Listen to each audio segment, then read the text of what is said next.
Mga kahuwan, panoorin ang video na ito upang alamin ang pinaka-latest na balita tungkol sa lagay ng panahon at bagyo update today.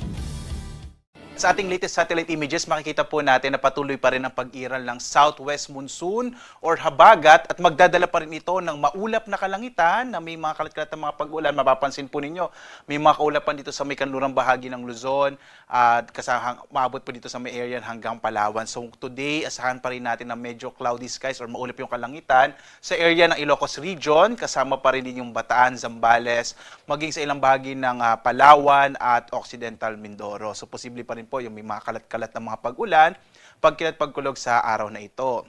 Samantala, meron din tayong minomonitor, isa pong low pressure area na nasa 890 kilometers silangan ng eastern sa Mindanao. Base po sa pinakahuling datos natin, bagamat hindi natin inaalis yung posibilidad na pwede po itong maging bagyo sa mga sunod na araw, pero po at least in the next 24 hours, medyo maliit pa yung posibilidad na ito ay maging bagyo. Ang inaasahan po natin, patuloy itong kikilos pa kanluran, kaya po sa araw na ito, inaasahan din natin na medyo magiging maulap ang kalangitan na may kalat-kalat ang mga pag-ulan, pagkulog sa may bahagi naman ng Eastern Visayas, kabilang din ang Caraga at Davao Region. So mag-ingat po yung mga kababayan natin dito sa may silangang bahagi naman ng Visayas at Mindanao sa mga potensyal na mga flash floods and landslides, dulot nga po ng mga kaulapan at mga pag-ulan na dala ng low pressure area.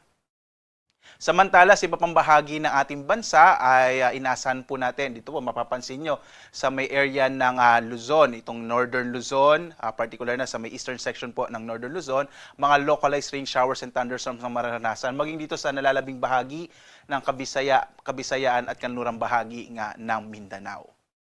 Tingnan naman natin yung ating inaasahang magiging lagay ng panahon sa mga susunod na araw. Ito po yung 4-day weather outlook natin.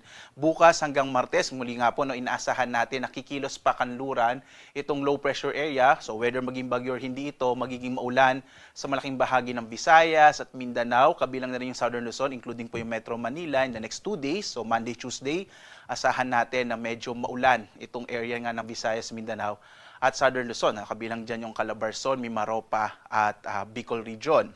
Palitin po na araw ng Miyerkules hanggang Huwebes, posible po na mag-emerge or mapupunta na po dito sa may West Philippine Sea or sa kanlurang bahagi po ng Luzon itong low pressure area. Doon po, posible din siya maging bagyo. At yung trough nito at kabilang na rin yung habagat or southwest monsoon, magdadala naman ng maulap na kalangitan na may mga kalat-kalat na mga pag-ulan dito sa may western section ng Luzon at Visayas. So asahan pa rin po yung mga potential ng flash floods and landslides. So medyo possible, medyo maulan po itong paparating na linggo natin, lalong-lalo na nga dito sa may Southern Luzon, Visayas at Mindanao, dulot po nitong low pressure area. So mag-ingat po tayo mga kababayan.